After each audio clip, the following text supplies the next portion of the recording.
오늘날 영적 기도의 폐해가 굉장히 심각하기 때문에 그래서 이 영적 기도에 대해서 좀 말씀을 전할까 하고 이렇게 본문을 잡았습니다.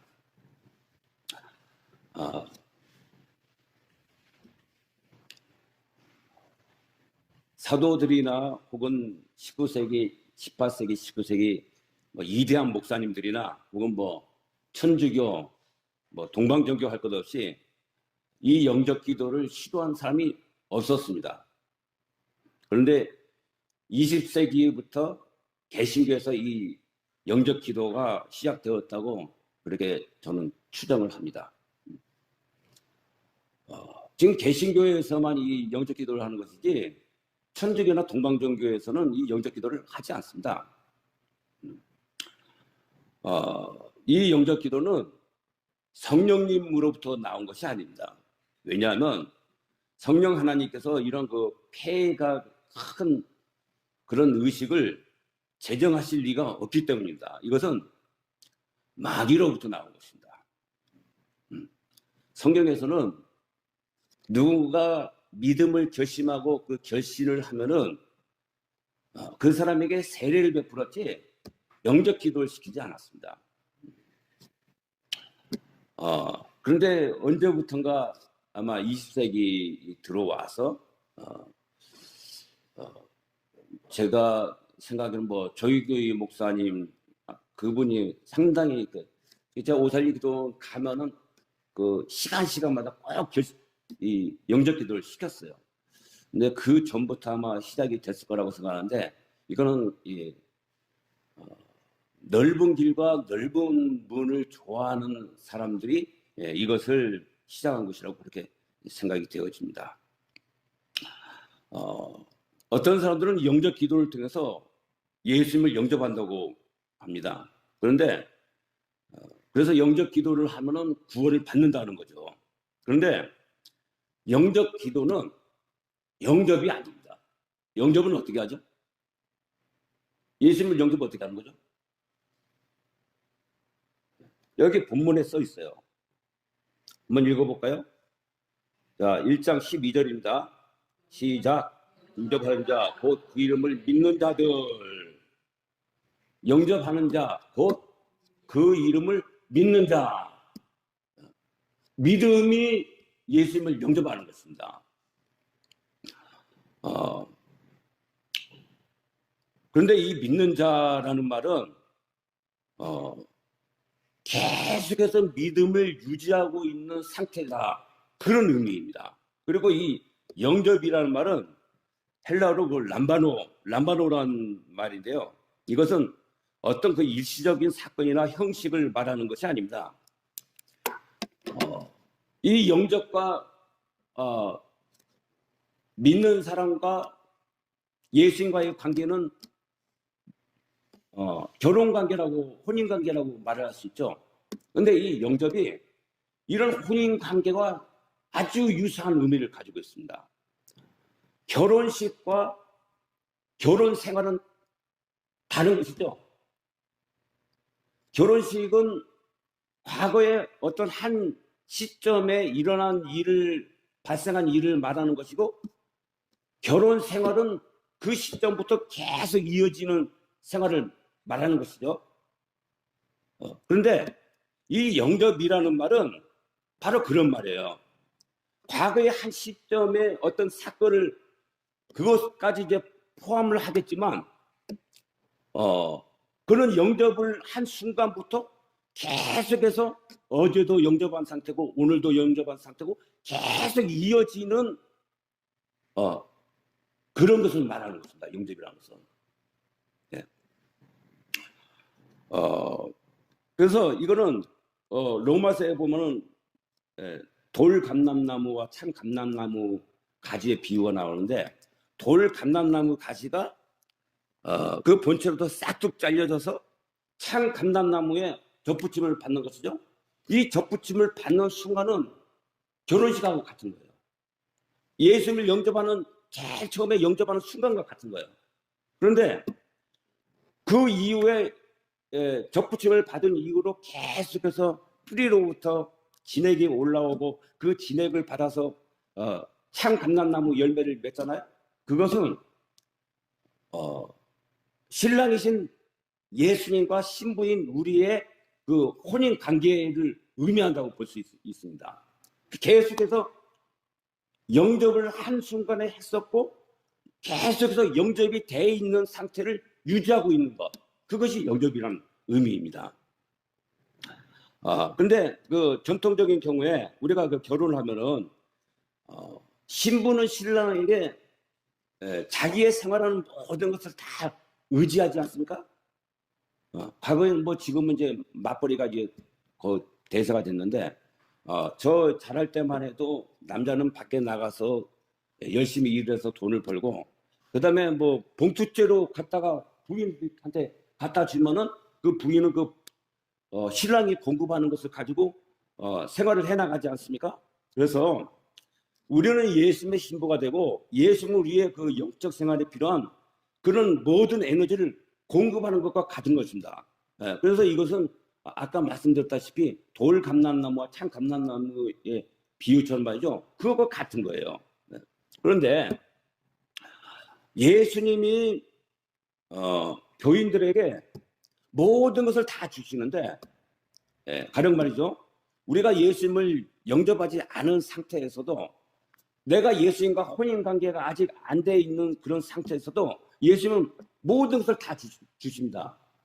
가령 뭐 우리가 간절히 구하면 뭐 예언의 은사도 주시고 귀신 쫓는 능력도 주시고 혹은 뭐 우리가 뭐 먹고 살기 힘들어서 이 경제적인 문제를 해결하려고 하면 예수님이 그 경제적인 문제도 해결해 주시고 말이죠.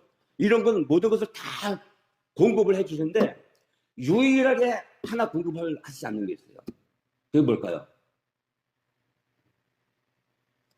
믿는 자에게 주시는 아가페 사랑을 공급을 안 해주십니다. 그래서 죄인들은 죽은 시체와 같은 것입니다. 저 한 20년 전에 하나님이 저기 꿈으로 저를 가르치셨는데 저기 어디냐면 A도로 보건소 사거리였어요. 보건소 사거리였는데 새벽녘에 그 사람들이 마치 그 새벽에 뭐 일용직을 나가는 것처럼 말이죠. 많은 사람들이 왔다 갔다 하고 있었습니다. 근데 그 중에 한 사람을 이렇게 저기서 이렇게 탁 얘기를 하려고 저기 하는데 그 얼굴 보는 순간 제가 깜짝 놀랐어요. 얼굴을 봤더니 얼굴이 없는데 그 눈, 코, 입이 있어야 되잖아요. 얼굴이 없는 거예요. 얼굴이 없는 사람들이 돌아다니는데 그 얼굴에 말이죠. 죽음이 있었어요. 그래서 저는 그때 이 세상 사람들은 죽은 사람들과 같다. 그렇게 시체와 같다. 그렇게 생각했는데 그러고 나서 오랜 세월 후에 그것에 대해서 제가 성경을 이렇게 공부하면서 깨달은 건 뭐냐면 예수 그리스도를 신랑으로 영접하지 않은 사람은 다시 말해서 하나님이 주시는 그 아가페 사랑으로 이 세상을 살지 않는 사람은 죽은 시체입니다. 죽어 있는 거예요.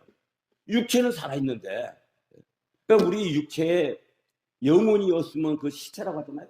근데 우리 영혼에 아가페 사랑이 없으면 그 죽은 영혼이에요.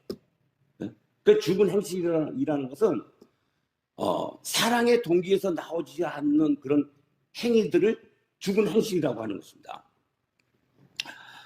그래서 이 사랑의 에너지, 이 거룩함은 말이죠. 반드시 예수 그리스도를 마음으로 믿고 영접한 사람, 거듭난 사람, 예수님의 신부에게만 주시는 것입니다. 그렇기 때문에 성경에서 뭐라고 말하냐면요. 할례나 무할례가 아무 효력이 없대. 오직 아가페로 역사하는 믿음뿐이니라. 이렇게 말하는 것입니다. 그런데 여기 그 본문의 그 영접하는 자는 과거의 한 시점에서 예수님을 영접했고 어제도 오늘도 계속해서 예수님을 영접한 상태로 유지하고 있는 자, 그렇게 제가 말씀드렸죠.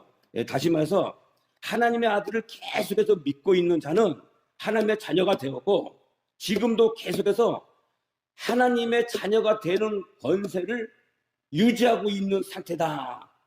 그런 말입니다. 근데 여기 이제 권세라는 말이 나오는데 이 권세가 엑수시아 이 말씀을 드리기 전에 믿는 자란 영접한 자 곧 그 이름을 믿는 자다 그렇게 말하거든요. 그런데 이 믿는다는 말의 그 헬라어 원어는 무슨 말이냐면요. 우리가 평소에 말하는 신뢰한다는 그 동사보다도 더 강력한 상태를 말하는 거예요. 그냥 강하게 신뢰하는 자는 영접하는 자는 꼭 강하게 신뢰하는 자다. 예, 그런 말입니다. 그런데 그 이름을 믿는 자라고 하지 않았습니까? 그 이름이라는 것은 뭘 말하냐면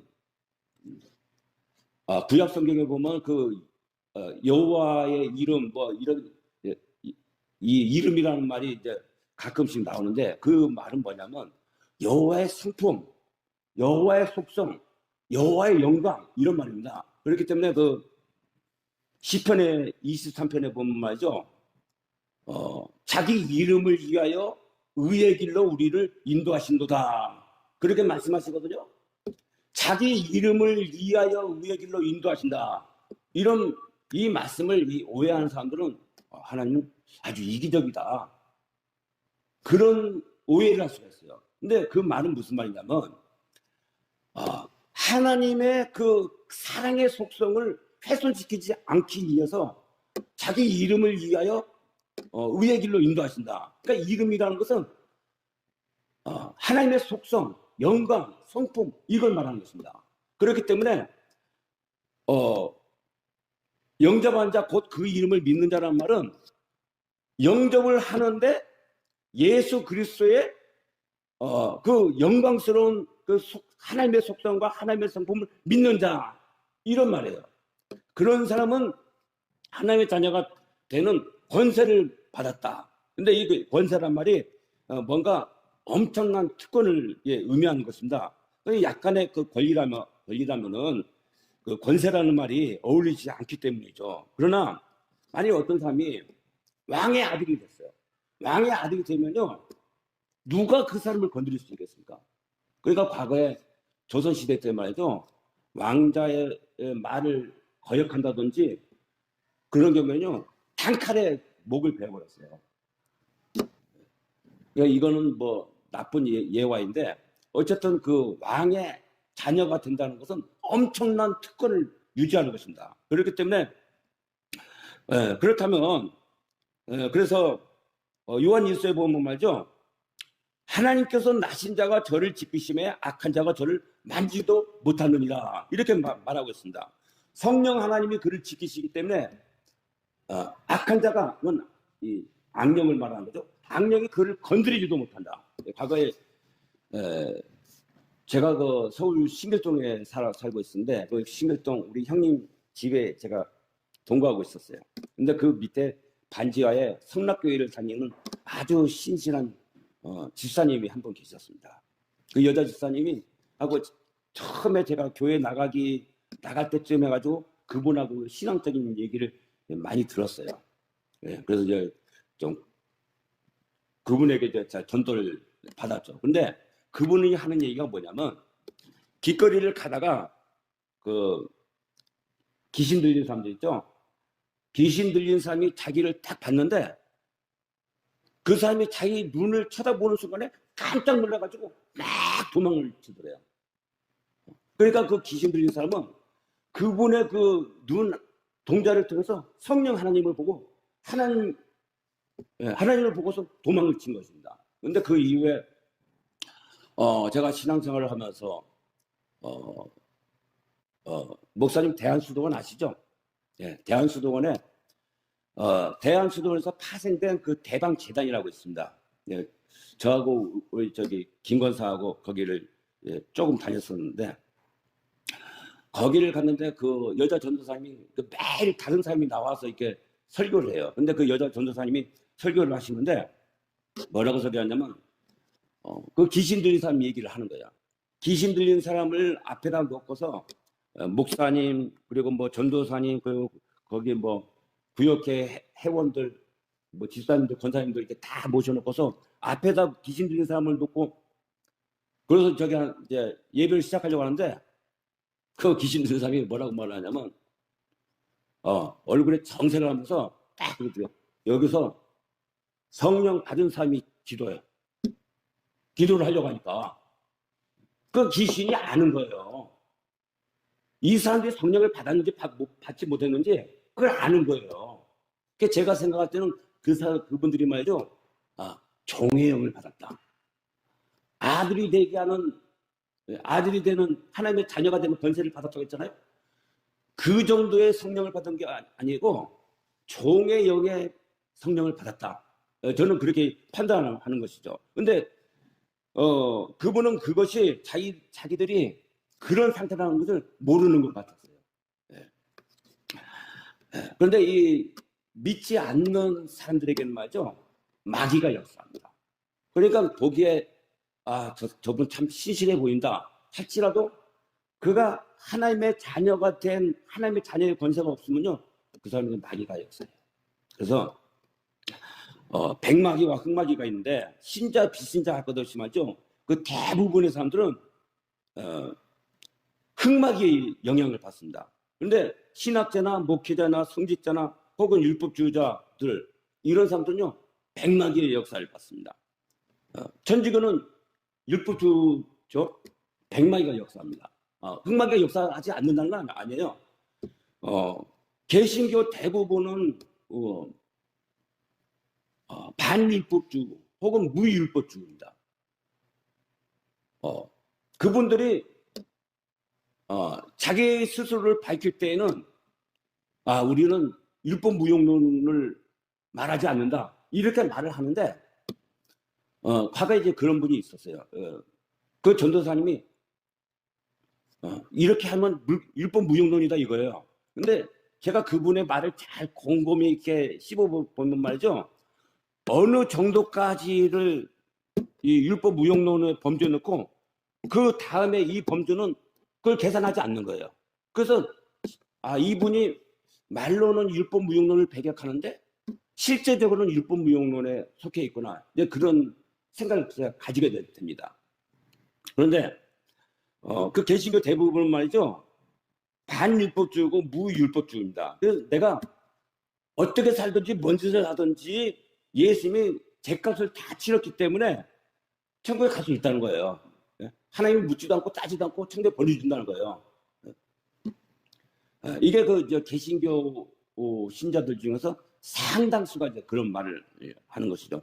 다 그렇지는 않습니다.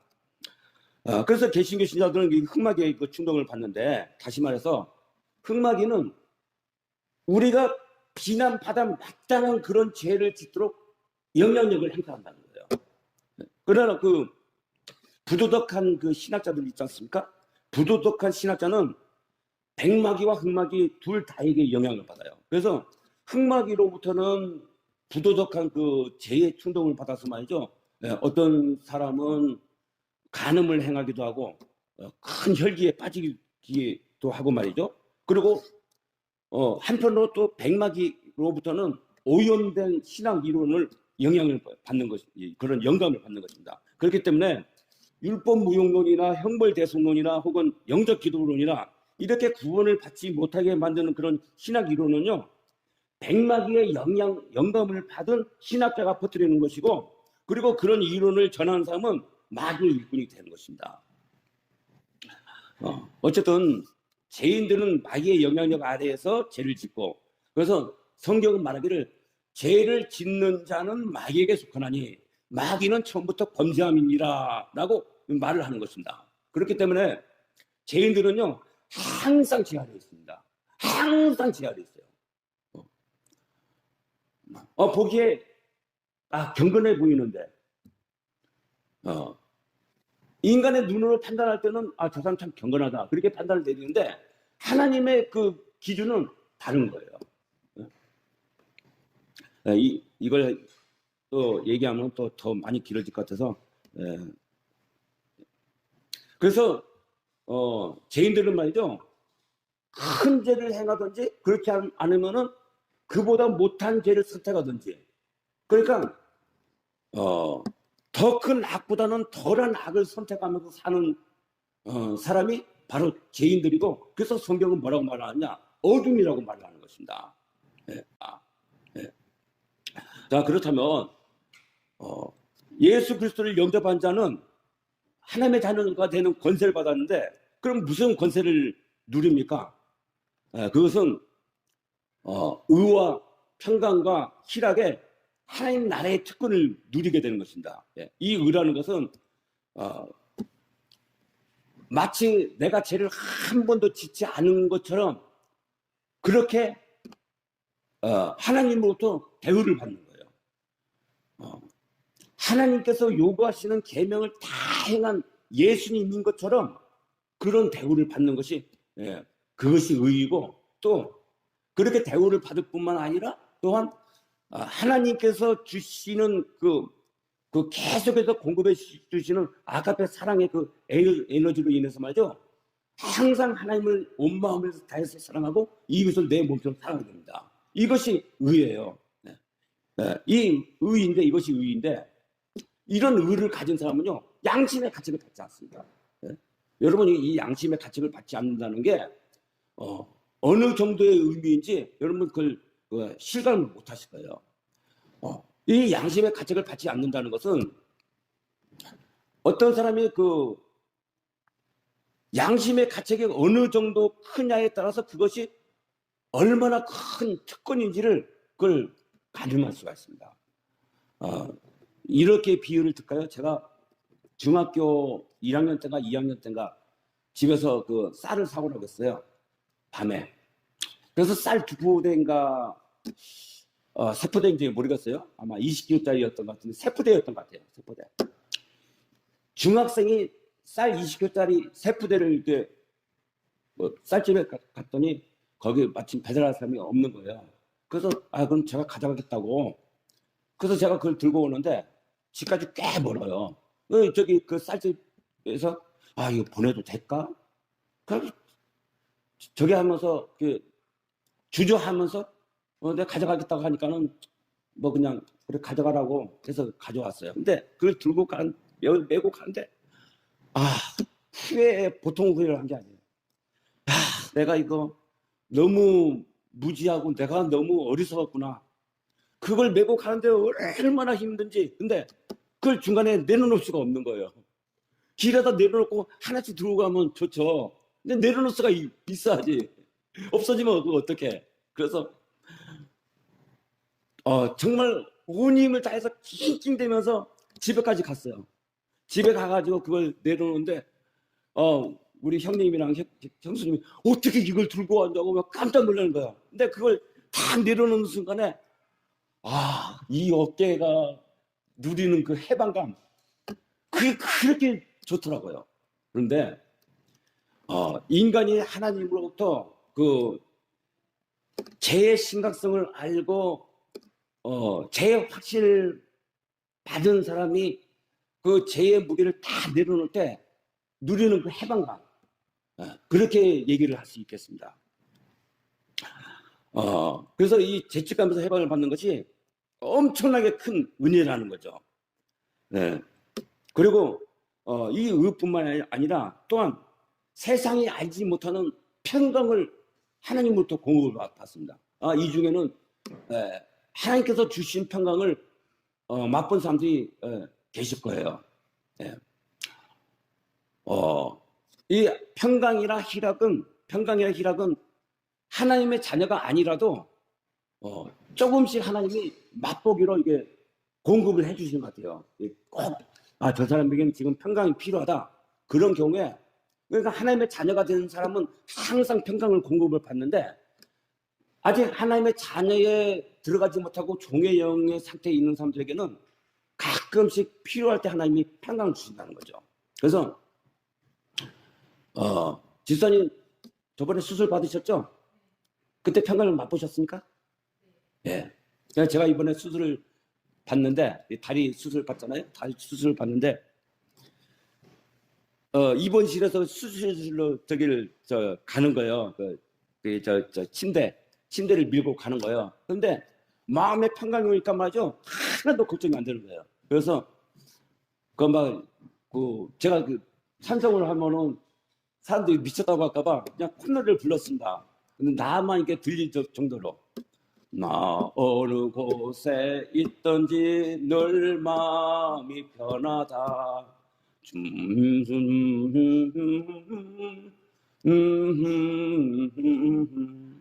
나의 마음속이 늘 평안해. 이렇게 제가 그 콧노래를 부르면서 갔습니다. 이렇게 하나님이 믿는 자에게 평강을 주시고 또한 또 기쁨을 주십니다. 이 기쁨은요 초자연적인 기쁨이에요. 우리는 우리 자식이 뭐 좋은 대학교에 갔다든지 좋은 회사에 취직을 했다든지 혹은 무슨 경사가 났다든지 그럴 때 기뻐하지 않습니까? 어떤 이유가 있어야 되는 거예요. 그런데 하나님께서 주시는 이 희락은 말이죠 이유가 있는 게 아니에요. 어떤 조건이 없이 하나님께서 이 기쁨을 말이죠 공급을 해주신 거예요. 근데 하나님께서 주시는 이 기쁨이 하나님께서 항상 똑같이 주시는 게 아니고 때와 장소를 따라서 하나님께서 그것을 조절하신다. 가령 우리가 장례식장에 가가지고 말이죠 그 상주들이랑 전부 다 그냥 슬픔에 크늦게 울고 있는데 거기서 난 지금 성령님이 주시는 기쁨을 충만합니다 하고 껄껄껄껄 하고 웃으면 되겠습니까? 하나님이 때와 장소를 따라서 이 기쁨을 조절을 해 주십니다. 이렇게 거룩하게 살고 또 세상이 알지 못하는 평강을 누리고 죄책감에서 노임을 받고 그리고 초자연적인 기쁨을 누리는 것, 다시 말해서 거룩함과 행복, 이것이 예수 그리스도를 영접한 자가 누리는 하나님 자녀의 권세인 것입니다. 이 행복은 저와 여러분이 경험한 적이 없는 이 세상에서 최고의 행복이에요. 그래서 이것이 최고의 행복이기 때문에 이것을 알게 된 사람들은 마태복음인가요? 자기의 모든 소유를 다 팔아서 그 진주를 샀느니라. 이 크기 같은 진주예요, 이게. 저와 여러분 모두 다 자신의 모든 소유를 다 하나님께 양도해서 이 극히 같은 진주를 받게 되기를 바라겠습니다. 그래서 우리가 이 최고의 행복을 우리가 죽은 다음에 누리는 것이 아니라 이 세상에서 우리가 믿는 순간 즉시 그 즉시부터 영원에 이르기까지 계속해서 누리는 것입니다. 그런데 기독교 지도자들이 이런 식으로 영접의 의미를 말하지 않고 마치 영접 기도를 하면은 구원받는 것 같은 그런 뉘앙스로 말을 하기 때문에 그 수없이 많은 사람들이 미혹에 빠져서 말이죠 넓은 길로 인도를 받고 마지막은 멸망을 당하게 되는 것입니다. 그런데 조지 이필드 목사님이 이런 말씀하셨어요. 예수님을 적당히 믿게 하고 넓은 길로 인도하는 사람들은 이 세상에서 제일 해로운 사람들이고 이교도들보다도 더 십자가의 원수로 행하는 사람들이다. 그렇게 말했습니다. 이거 여러분 이 내용을 이필드 목사님이 한 이 말씀의 내용을 알면요 여러분 기절 족보할 거예요. 이교도들은 가령 무당이나 스님은 말이죠 이교도를 지옥으로 끌고 가는 거예요. 그렇죠? 기독교인들을 지옥으로 끌고 가는 게 아닙니다. 그렇죠? 그런데 그 이교도들은 기독교인들에게 아무런 피해를 주지 않아요. 그런데 교회나 성당의 지도자들이 교인들을 지옥으로 끌고 갈 수 있는 거예요. 그러니까 이분들이 의도적으로 고의적으로 그렇게 한다는 것이 아니고 일부 부분은 무지와 미혹에 빠져 있기 때문에 이렇게 말할 수 있어요. 여기 기독교라는 집이 있는데 한 손으로는 기독교를 세우고 한 손은 그것을 허문다고 볼 수 있습니다. 그러니까 그분들이 악의적으로 그렇게 하는 건 아닙니다. 무지와 미혹에 빠져서 그렇게 하는 것이죠. 죄인들을 하나님께서 용서하기 위해서 말이죠. 그 용서가 안전한 일이 되기 위해서 말이죠. 속죄가 필요했습니다. 그것은 형벌의 목적을 성취할 수 있는 통치적인 방편입니다. 형벌의 목적은요. 죄인들을 지옥에 집어넣음으로써 그 죄인을 교화하고 교정하는 것은 하나님이 포기하셨어요. 그럼 그 나머지 사람들에게 두려운 교훈을 주어서 그 사람들로 하여금 죄를 떠나게 하는 것이 그것이 형벌의 목적입니다. 그런데 이 예수 그리스도의 십자가의 그 죽음은 그런 교훈을 우리에게 준 거예요. 하나님께서 죄인들을 지옥에 집어넣을 때보다도 더 큰 도덕적인 교훈을 주어서 말이죠. 죄를 버리고 의를 선택하도록 강요하는 그런 효과를 가지고 있는 것입니다. 그렇기 때문에 하나님이 예수 그리스도의 속죄를 믿는 사람을 용서하고 구원하실 수가 있는 것입니다. 그런데 자, 그러면 우리가 왜 죄짓고 회개하고 또 죄짓고 회개하고 계속해서 죄를 반복하게 됩니까? 그것은 예수 그리스도를 영접하지 않았기 때문이고, 그리고 믿음이 없기 때문인 것입니다. 그렇기 때문에 자, 그런데 예수님을 영접하는 것이 그게 쉬운 일이 아니에요. 그게 가령 말이죠, 예수님이 이 동양인의 얼굴을 하고 말이죠, 이 한국 사람의 얼굴을 하고 교회나 성당을 방문한다 합시다. 우리 예수님이 다른 사람의 얼굴을 하고 여기 열린문교회에 와서 설교를 해요. 그럼 우리 예수님 영접할까요? 그거는 저도 장담을 하지 못합니다. 왜냐하면 이 믿음이라는 것은 내가 믿겠다고 결심을 해서 믿을 수 있는 게 아니에요. 어떤 특정한 시간에 특정한 누군가를 하나님이 관찰하시고 그 사람을 그 시간에 구원하겠다 하는 하나님의 그 사인이 있어야 예수님이 말씀을 통해서 그 말씀을 받아들이는 사람을 구원하시는 것입니다. 그래서 이 영접은요, 이렇게 말할 수 있어. 연합이다. 영접은 연합입니다. 그리고 이 마음으로 믿는 믿음을 통해서 이루어지는데 그 믿음은 하나님께서 주시는 것입니다. 그래서 이 본문이 말하기를 혈통으로나 육정으로나 사람의 뜻은 나지 아니하고 오직 하나님께서 난 자들이니라. 그렇게 말을 하고 있습니다. 이 영접이란 게 우리 목사님 나왔을 때 할렐루야 하고 환영합시다, 이런 정도의 의미를 말하는 게 아닙니다.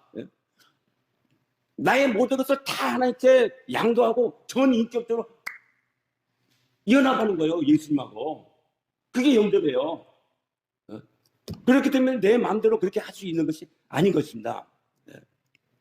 그래서 연합하는 자, 올바른 의미로 의역한다면 연합하는 자, 곧 그 이름을 믿는 자에게는 하나님의 자녀가 되는 권세를 주셨으니, 이렇게 말을 할 수도 있다, 이런 말입니다. 그런데 자, 혈통으로나 육정으로나 사람의 뜻은 나지 아니하고, 그렇게 말하잖아요. 혈통으로나 유대인들은 아브라함의 자손이니까 유대인들은 다 구원을 받는다, 이런 게 아니라는 거예요. 저 사람은 모태 신앙이고 장로님의 아들이니까는 당연히 구원을 받겠지, 이런 게 아니라는 거예요. 혈통으로나 그럴 때는요.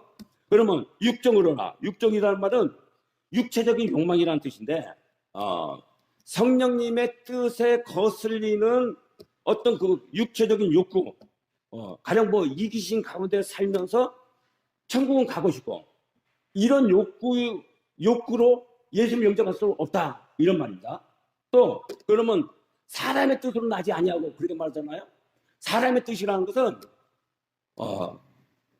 내가 죄를 버리고 하나님의 뜻으로 살고 싶고 예수님께로 가고 싶은데, 여기까지는 좋아요.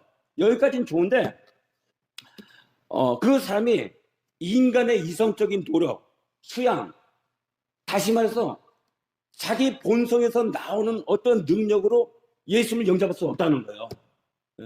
하나님이 승인을 하셔야 된다는 것입니다. 사람의 뜻으로 나지 아니하고, 이런 말은 하나님께서 승인을 하셔야 된다, 이런 말이에요. 그렇기 때문에 2000년 전에 예수님이 가셨을 때 사람들 다 예수님이 누군지 알았어요. 목수의 아들이 아니냐, 그 누이들이 우리와 함께 있지 아니하냐, 그랬잖아요. 예수님 봤을 때 인상 참 좋네, 굉장히 선해 보이네, 아주 경건해 보이네, 그걸 본능적으로 알지 않았겠습니까? 기름 부음이 딱 보는 순간에 저 사람은 하나님의 사람이다 하는 그 기름 부음이 예수님에게 있었단 말이에요. 보통 사람과 완전히 다르다는 것을 그런 그 기름 부음이 있었기 때문에 예수님이 그 제자들에게 나를 따라오너라 할 때, 아, 저 사람은 이 세상에서 보기 굉장히 힘든 하나님의 사람이다. 이런 그 기름 부음을 탁 느끼고서 탁 따라 나선 것입니다. 그런 기름 부음이 없는데 어떻게, 아, 이 양반 미쳤나? 내가 왜 당신을 따라가? 그럴 거 아니겠어요? 네. 사람의 뜻으로, 그것은 인간 자체의 능력으로는 예수님을 영접할 수 없다. 예, 그런 말입니다. 그래서 오직 하나님께서 난 자들이니라. 근데 여기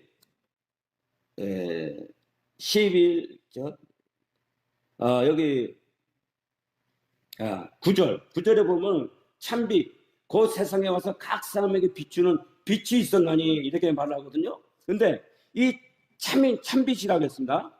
이 참빛의 참이란 말은 칼빈이 그런 말을 해요. 헬라로 알레디노이란 말인데, 이것은 거짓에 반대되는 진실이라는 의미의 참이 아니고 불완전을 완전케 하는 참이라는 거예요. 그래서 이 참빛이란 말은 불완전한 어두움을 완전한 빛으로 만드는 참빛, 그런 뜻입니다. 그래서 이 빛은 뭘 말합니까? 빛을 비춘다 할 때 그것은 계시를 의미하는 것이거든요. 그러니까 죄인을 완전케 하시는 계시의 빛을 비추면 죄인이 의인이 된다, 이런 뜻입니다. 그래서 이것이 하나님께서 난 자들이니라 라는 뜻입니다. 그렇기 때문에 우리 열린문교회 모든 권속들에게 말씀드리기는, 우리가 믿되 하나님의 도움으로 믿으셔야 되는 것입니다. 그러나 그 전에 말이죠, 우리가 이 하나님으로부터 이 믿음을 받기 전에 말이죠, 그 전에 하나님께서 믿음을 줄 만한, 그 선물로 줄 수 있을 만한 그 이치까지 여러분 가셔야 되는 거예요. 그래서 여러분들이 하나님의 도움을 구해서 말이죠, 후회할 것 없는 해결을 먼저 이루셔야 됩니다. 내가 그런 후회할 것 없는 해결을 이루지 않았는데, 아무리 예수님 나에게 오시옵소서, 난 예수님 영접하겠습니다, 아무리 애처하여 말이죠, 사람의 뜻으로 나지 아니하고, 혹은 육정으로 되지 아니하고, 이건 육정으로 되지 않는다, 거기에 해당되겠네요. 그렇기 때문에 우리가 후회할 것 없는 해결을 이룬 다음에, 그 다음에 너희는 여호와를 만날 만한 때 찾으라, 가까이 계실 때 그를 부르라 하신 말씀처럼 말이죠, 그때 너희가 전심으로 나를 찾고 찾으면 나를 만나리라 해당이 되는 것입니다. 그렇기 때문에 여러분, 그 최종적으로 기억하실 것은, 영접 기도로 구원을 받는다는 말은 이단 사설이고, 여러분 그래서 그런 미혹에 빠지지 마시고 부지런히 회개하고 하나님의 은혜를 간절히 구하시면서 끝까지 하나님의 은혜를 구하시면 여러분 반드시 하나님으로부터 오는 큰 은혜로 말미암아 크게 웃는 날이 올 것입니다. 감사합니다.